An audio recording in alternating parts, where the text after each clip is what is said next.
bed is full. I think next year I can get away with not putting a spaghetti squash in the middle and just counting on a side shoot from one of the trellis spaghetti squash, because this is very full. The good news is that I love spaghetti squash, so the more the merrier. The bad news is, well, it's not bad news yet, but we'll see how the cucumber on the side copes with it. And you can see we have a few stalks of corn in this sea of beans and squash.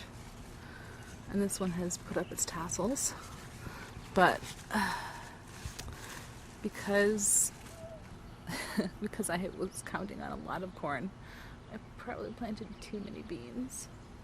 And so they're overwhelming this little guy a little bit.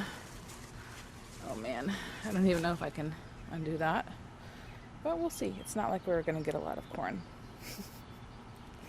Just let it go wild and see what happens. This is the time of the year where I really need to make sure that walking the garden and trellising the plants are part of my everyday routine, which it has not really been. So I've got a couple of days of wild to try to take care of. I did a bunch already this morning. Wow. Isn't she beautiful? So this bed is, we've got garlic along the borders. This is the first time I've tried that. I think I might give them a dedicated space next year, but it's kind of fun to squeeze just that extra bit of productivity out of a bed that otherwise may be a little bit sad. Since I was hoping that this would be full of corn, and yeah, if you watch my plant protectors video, I kind of explain a little bit why there's not that much corn in here. But hopefully next year I'm going to try it one more time. And if I can't grow corn in this spot with better plant protectors, then I can't grow corn. And that's fine. It's sad, but it's fine, because we don't have a lot of space. So we'll move on to things that we can grow. Another disappointment is this bed here, which was going to be full of cabbage. But then something ate all but 2 of my cabbage plants. I also only grew red cabbage this year because I like red cabbage the best, but it doesn't grow the best. So next year I'll probably go back to the greyhound cabbage because that grows well for me. And I can get multiple harvests off of them if I leave the base when I take off the head. So, small space, you gotta stick with what grows for you. But I left in a carrot last year accidentally, so this is the first year that we're going to get some carrot seed. So that's exciting. I can save my own seeds. This bed has some random tomato volunteers. And I pulled a bunch out already, but I left a few because I like making green tomato salsa. So having these tomatoes that are not on a trellis and they're just going to fall over kind of gives me an extra incentive to pick the fruit green before it rots, and then I can make tomato salads. I can make green tomato salsa without feeling bad about losing potentially ripe salsa, or having to wait until the end of the year, which is typically when I make it, when this frost is coming. So you have to pull all the plants, all the tomatoes, even the green ones. We've got more wild spaghetti squash. I don't really like squash, but I love spaghetti squash. And everyone in my family likes spaghetti squash and will eat it. So we've grown a lot of it. Ooh. Now, do I want to let this guy run into the bed or do I want to keep it on the trellis? We'll keep him on the trellis so we can give the watermelon a chance to work. My backup plan, I need to change my battery. My backup plan for this bed was I planted 5 little baby watermelons in here, and I was going to run them around in a loop like they do on Castle Hill Gardens, but all but 2 of them disappeared, and one of them is really tiny and struggling. So I don't know, we'll see. It is early July still, so I have to remind myself that it's okay.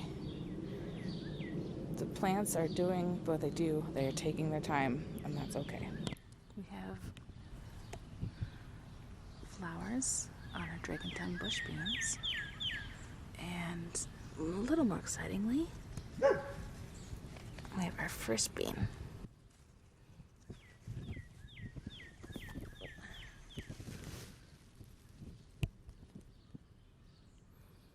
But that could probably use a little bit more plumping up. Is that the only one? It's the only one I saw the other day. Oh! We have 2. So sticky. Bean plants are so sticky.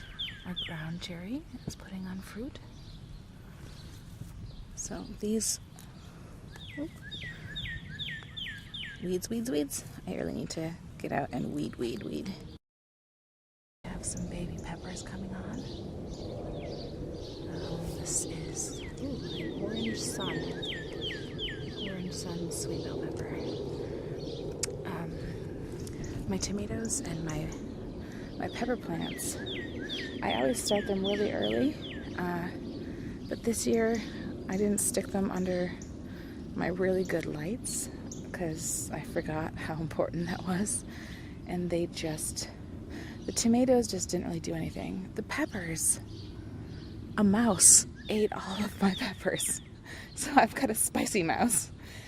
So next year I need to make sure I start them early, stick them under lights, and protect my little peppers against mice. So that means I'm going to be building more plant cages, but like smaller basement-sized plant cages.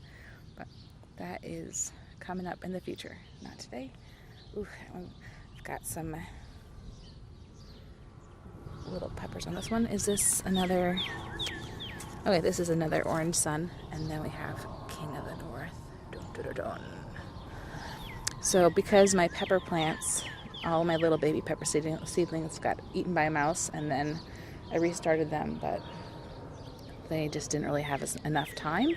So I actually bought peppers and tomatoes, and I bought peppers and tomatoes from a local greenhouse, and then my neighborhood does this big, huge neighborhood garage sale with plant sale every spring, and I bought some squash. I bought zucchini and watermelon, and I don't remember if I bought anything else from, well, as far as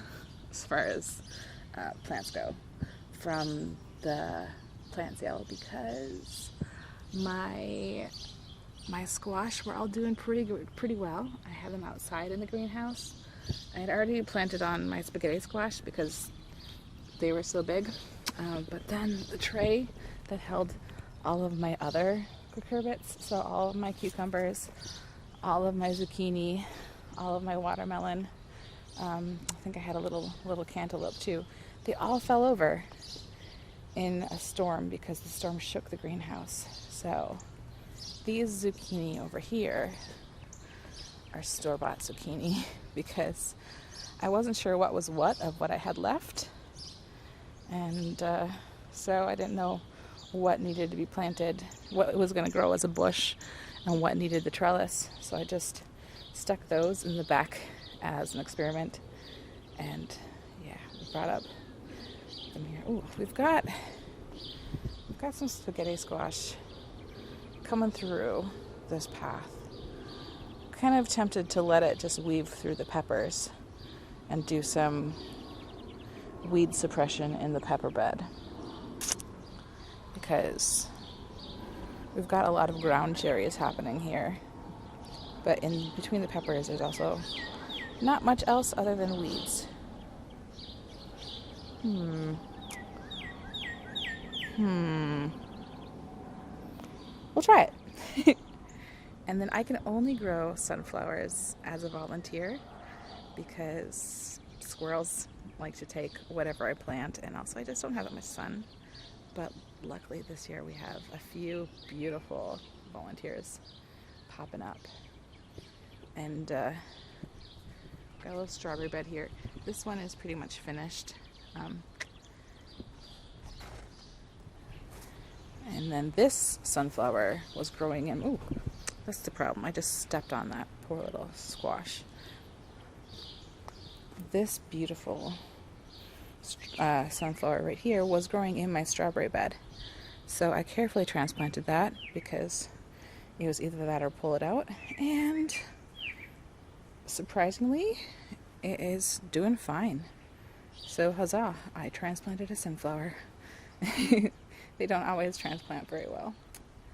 Now we've got lots of cucumber and more spaghetti squash. Ooh, try not to show my neighbor's house too much. Lots of cucumber, more spaghetti squash along this trellis. And yeah, I don't think I'm going to put tomatoes on these corners again because they're just kind of unruly, and the squash is also unruly, so there's a lot of competition. We've got some volunteer dill here, which is great. I haven't really planted dill on purpose for a few years, but I've really been hoping for lots and lots and lots of volunteers. Ooh, is this starting to bolt? Okay, so this romaine is starting to bolt, I think. How bitter is it? Okay, we'll give that to the chickens. Here we have a lot of wild strawberries that are wild. There are small little raised beds here. In the fall, I am going to take these raised beds out because they're just little squares, 2x2s, pretty low, and replace them. I have trespassed a little bit so I can show you. I have this bed. This is full of Jerusalem artichoke tubers, which aren't really doing much. They started to pop up and then they disappeared, so I think something's eating them. But I think once they get going, they're going to be vigorous enough that I'll try not to worry about them.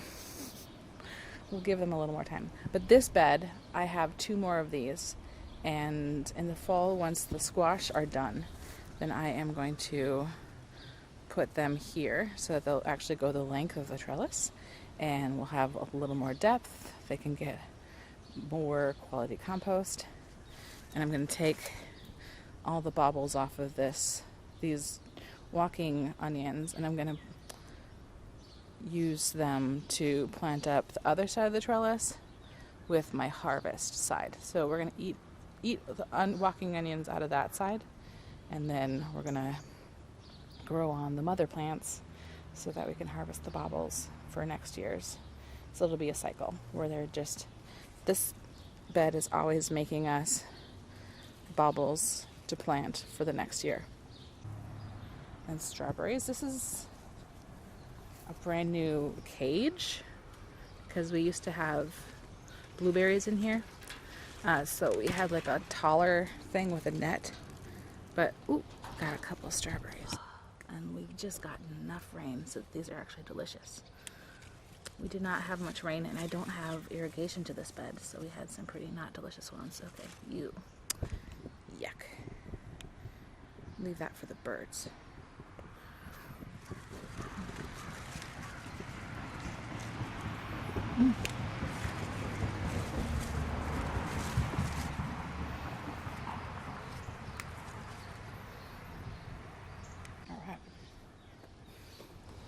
Walking onions are so cool.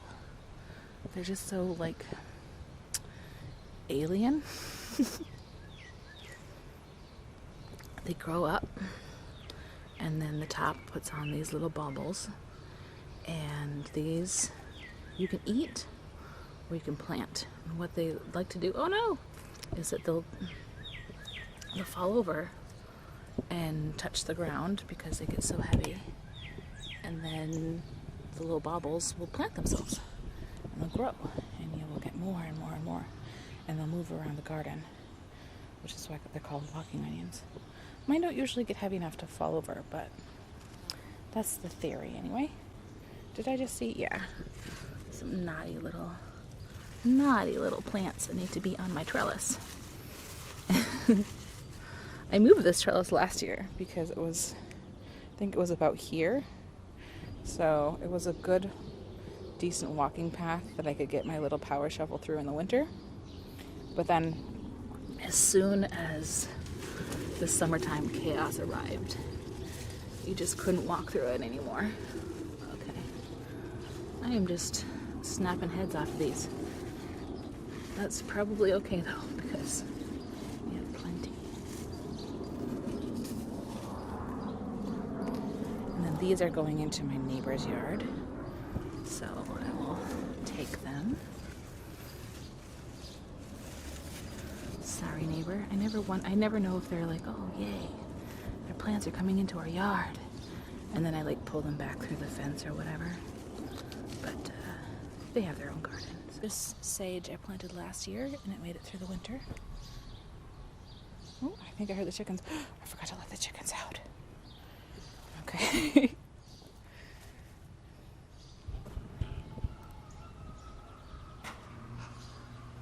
Oh, it sounds like one of my chickens is trying to crow. They have all laid eggs. Oh no! I lost my pocket romaine.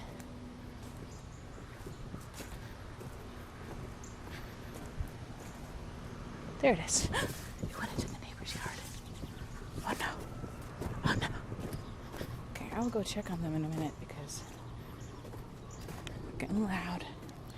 We have Swiss chard here, which they're actually doing a lot better than the Swiss chard that I have in the backyard. So this might be their spot. They might be front yard chard. And then here, oh, look at this pile of potatoes. So I tried for the first time growing them in wood chip mulch. Ooh, looks like we're about to get some potato flowers too, which is great. Potato flowers are beautiful. So this is an experiment to see if I could get them to grow in wood chip mulch. And they look pretty happy. I have put so many IKEA bags full of wood chips on them. And if they harvest easily, if I get a lot of potatoes out of them, then I'm going to do the same thing again next year. But down this wasted bed right here. This year, this is pretty much flowers, but it turned into pretty much weeds. So next year, I will probably put down, well, weed it really well, pull the mulch aside, weed it really well, and then do potatoes and wood chips.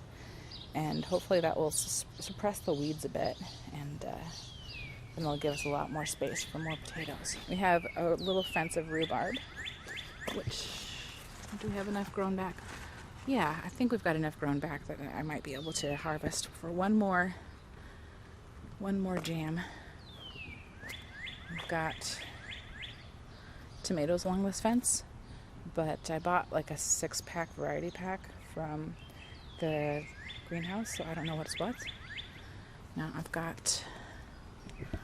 I'm setting fruit already, which is amazing because I think one of my early years, I got my first tomato in September. So I think I got like one tomato that whole season, which was really sad. But yeah, we're about to get our first zucchini. I need to probably do some pruning to make sure that the bees can see that and get in there, because they just haven't really been, the pollination hasn't been sticking. They haven't been pollinated as well as I would like. We've got one coming. That's great, because I think the first year that I grew zucchini, I ended up only with one plant and was not thriving, and it couldn't coordinate the male seeds with the male flower heads with the female flower heads, and we got one zucchini out of that whole season, which to be a gardener and say that you got one zucchini a whole season, it's not a great look. This trellis, oh, this is my favorite trellis. This trellis is St. Teresa grape, and so there'll be beautiful purple delicious grapes in the fall. We've got a robin's nest, and she's not in her nest. I've seen her around, but I haven't seen her in her nest since the 4th of July. Oh no, she is there. Okay, she's properly sitting on the eggs now. Before she was just kind of standing up. Okay, I'll leave you alone. Bye, Robin. We have some Joan J. thornless red raspberries. No, I don't think this one's ready yet. Oh, it is. Okay. You gotta give them just a gentle tug, and if they fall off, they're ready. And if they don't, they are not. You cannot force them. Ooh. Here, I'm gonna leave that for the robin. Here you go, Robin. I don't know if they eat that, but they might eat the things that eat it.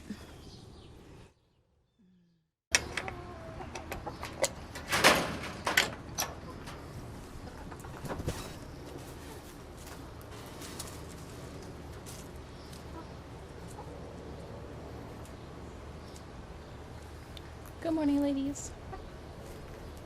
And the back garden. Also a mess. I need to fix this bed, but I was waiting till fall. I've got sorrel in here and radish, and I threw in a tomato in here just to see, a little cherry tomato, to see what it would do, and it's still alive. It's still tiny, which is, you know, more than I expect. This is the child's bed, and it's got a really wonderful thousand head kale, and I have a few of these in the front yard, but they are still pretty small. This is just glorious.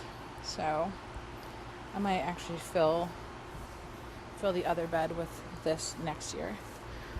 We've got the black cap raspberries here, which I'm trying to keep on this trellis because it makes harvesting them so much easier, because ouch, they're so thorny. So we'll stick this back on the trellis. Get.